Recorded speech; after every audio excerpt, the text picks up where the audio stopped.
स्वागत है आप सभी का मेरे YouTube चैनल में। साथियों, आज एक महत्वपूर्ण जानकारी मैं आप लोगों के सामने लेकर उपस्थित हूं और इस जानकारी का महत्व बहुत ही अधिक है, क्योंकि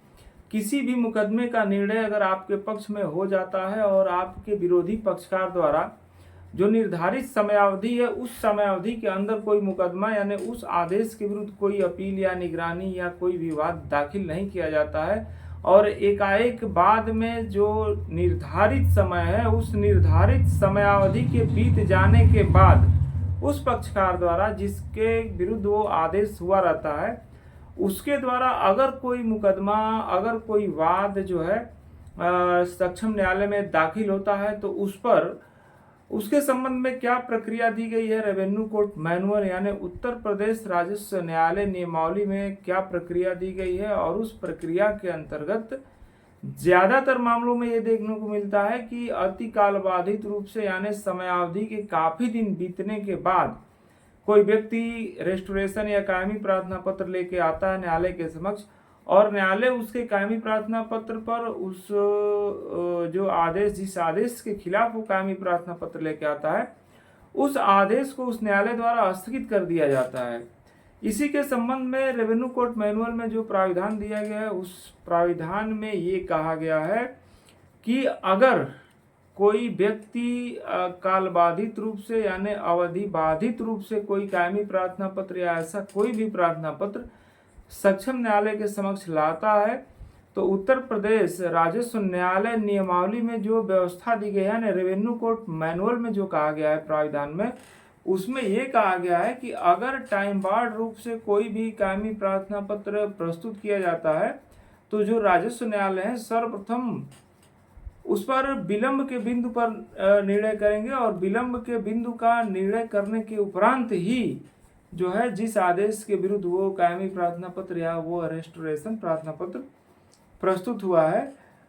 वो उसके संबंध में कोई कार्रवाई करेंगे। तो जब कोई विलंब से कोई कायमी प्रार्थना पत्र किसी राजस्व न्यायालय के समक्ष प्रस्तुत होता है तो उस कायमी प्रार्थना पत्र पर जो रेवेन्यू कोर्ट मैनुअल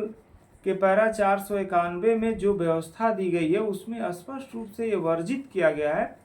कि आप विलंब माफी के आवेदन पत्र पर जो है सुनवाई करने से पूर्व उसमें कोई भी अंतरिम या स्थगन आदेश नहीं पारित करेंगे। ऐसा करने से मना किया गया है।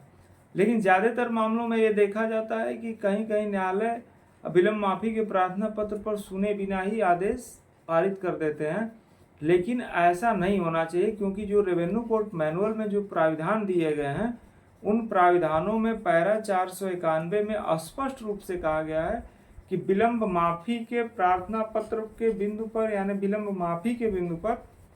न्यायालय पहले सुनवाई करेगा और न्यायालय विलंब माफी पर निर्णय देने के उपरांत ही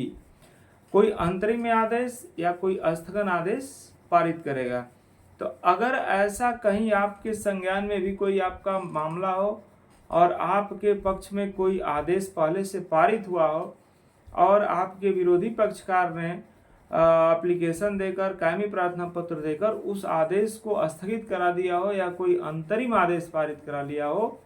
तो आप इस प्रोविजन के तहत उस न्यायालय के समक्ष प्रार्थना पत्र देंगे और प्रार्थना पत्र दे करके आप रेमेडी ले सकते हैं और उस न्यायालय के समक्ष प्रश्न उठा सकते हैं कि पैरा 491 में जब स्पष्ट रूप से वर्णित किया गया है कि विलंब माफी के पूर्व कोई भी अंतरिम आदेश या स्थगन आदेश आप नहीं पारित करेंगे तो आपने ये आदेश कैसे पारित किया और आप उस आदेश को रिकॉल कराने के लिए भी चाराजोई कर सकते हैं। तो साथियों, ये जानकारी आपको कैसी लगी हमें अपने कमेंट्स बॉक्स में ज़रूर बताएं और यदि आपने अब तक हमारे चैनल को सब्सक्राइब न किया हो तो ऐसी ही ढेर सारी जानकारियों के लिए हमारे चैनल को सब्सक्राइब करें। धन्यवाद।